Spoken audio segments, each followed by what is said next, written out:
Welcome to The Gorgeous Effect, the podcast that's about to rock your marketing world. I'm Julie Chanel, and with my co-founder, Cathy Olson, we're the masterminds behind Funnel Gorgeous and FG Funnels. We're about to drop some serious tea on how to create funnels that not only look amazing, but actually convert into customers. We'll chat mouth-watering offers, copy, design, and give you an inside look of some of our best and worst funnels. No smoke and mirrors, just real strategies that work from two ladies who have been around the funnel block. So grab your coffee or something stronger, we won't judge, and get ready to unleash the gorgeous effect on your business. It's time to show the world what you've got. Let's do this.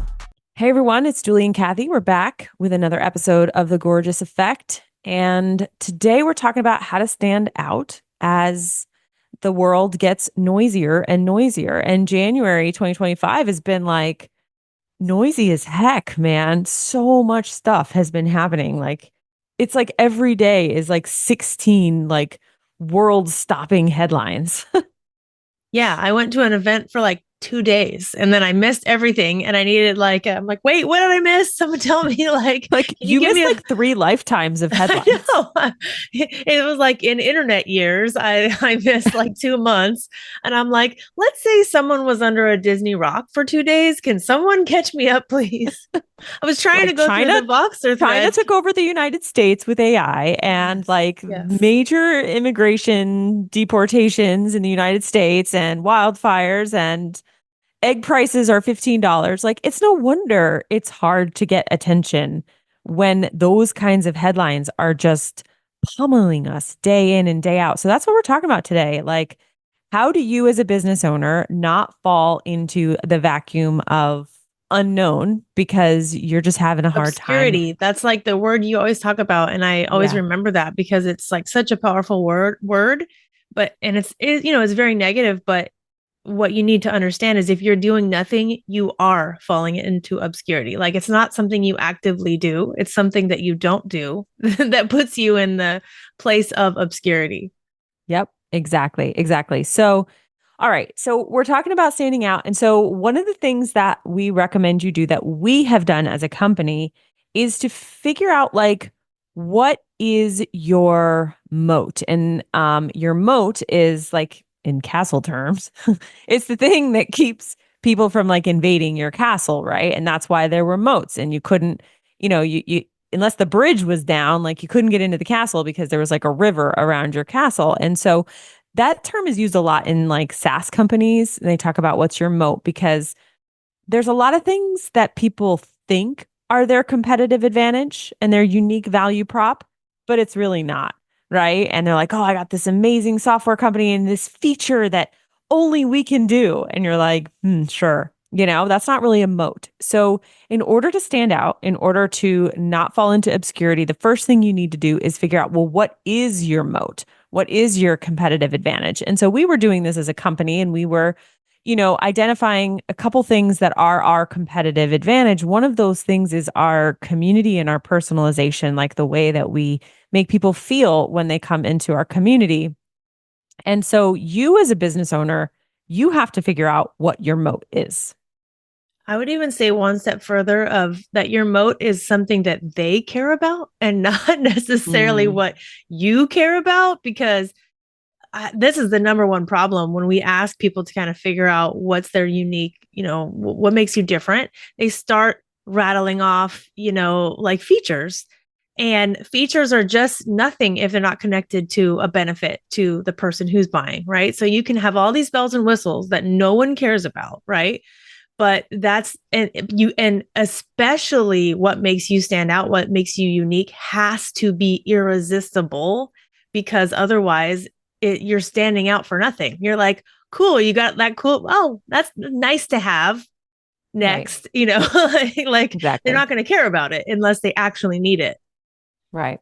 I was talking to my therapist yesterday because I was like, I had therapy and she's like, so what do you want to talk about today? And I was like, well, I want to talk about the thing that I can't get off my mind, which is AI. And I feel like everyone thinks that's all I'm talking about, but it's because it's absolutely going to change the world. And so we were talking about, she's like, you don't think it's going to take over coaching and therapy? And I was like, yes, it is. And she's like, really? And I said, here's the thing. Like, and I was recognizing this. I'm already attached to my therapist, right? I have a bond with my therapist. I have a feeling when I talk to her. I am not going to replace her with AI, right? I just won't. Why? Because I have a connection there.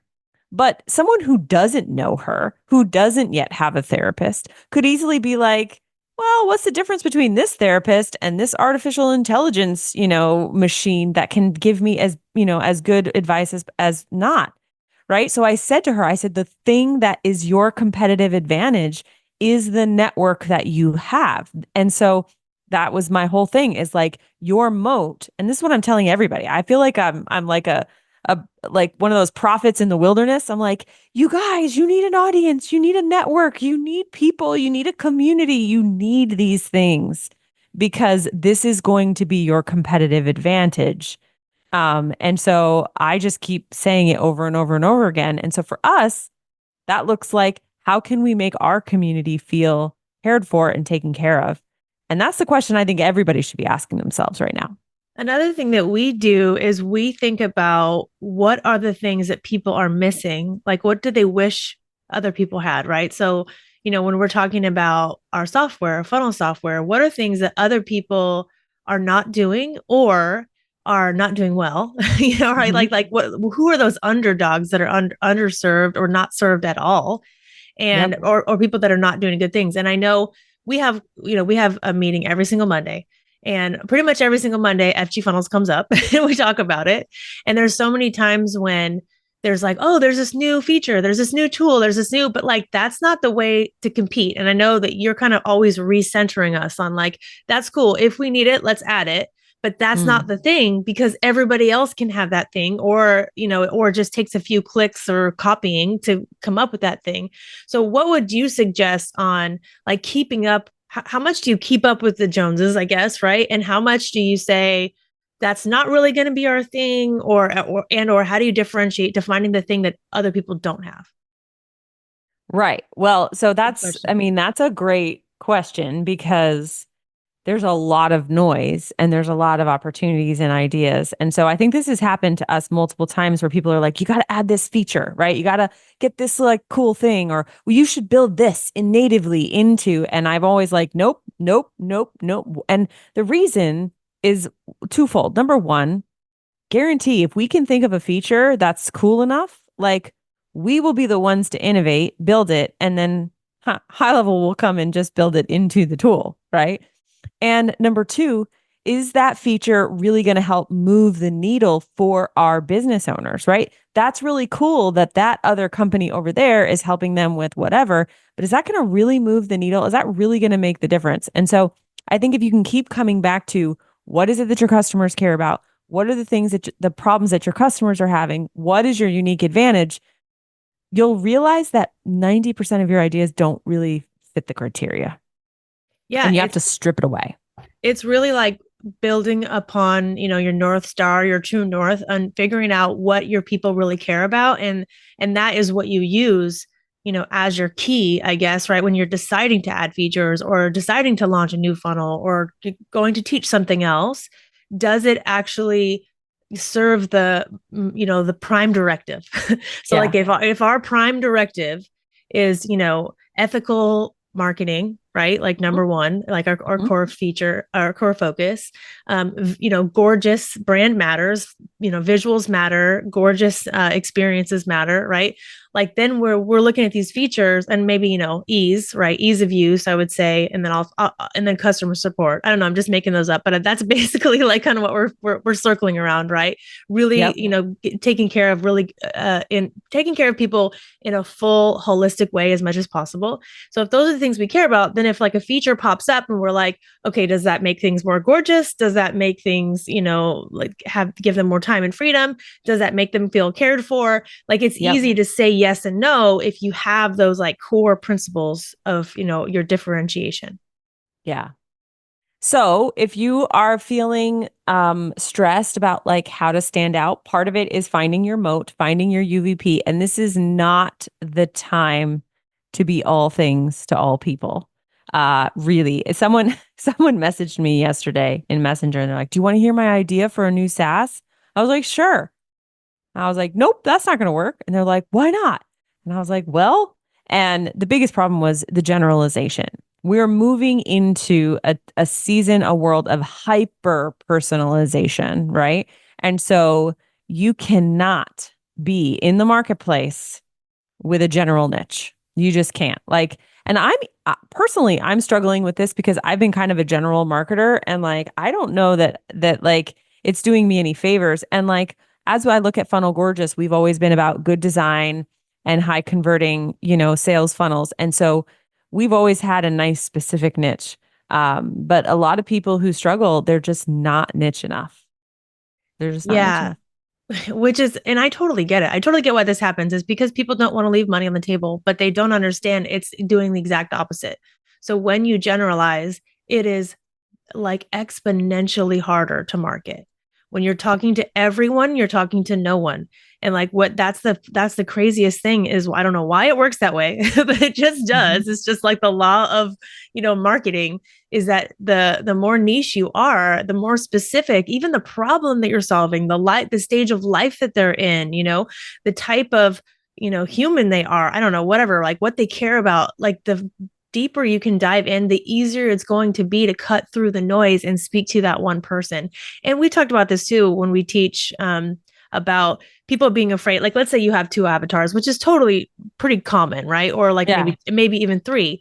That I think they also think when you hyper focus your marketing that you're alienating the other two or three, and that's not the case. You've shown that's that not true. time and time again that when you talk to someone there is a uniting thread between that and they can see it. So like I know you talk about the example of like Kristen and talking to Hmm. moms with newborns and how a lot of her people are moms but they don't have newborns and because they can remember what that was like. And so there figuring out what that uniting piece is that people could kind of understand it and also like understand that foundation or connect with it. So I think that's the most important part is if all of the people could connect to the message still and you're not like totally opposite, then that's all that matters. But I do think the hyper customization is really really important, and I think we're only going to get more hyper customized. I think it's going to Oh, be like, what's up Kathy, like how was your day today, are you in Florida? And I'm like, what? Yes, how did you know that? It's going to be creepy.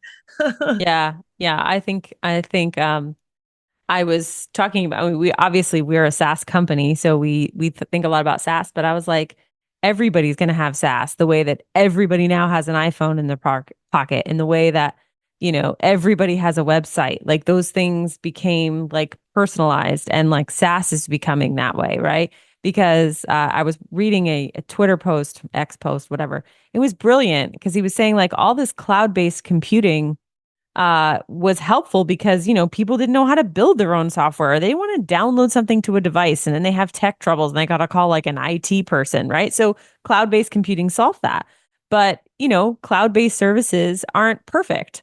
They are good enough, right? And so people are just everything is getting more and more personalized. So your account, your stuff is going to be uniquely built to you. And so as a business owner, if you are a coach or a consultant, maybe you don't want to hear this, but I think that more personalization and customization in your coaching and consulting will be important.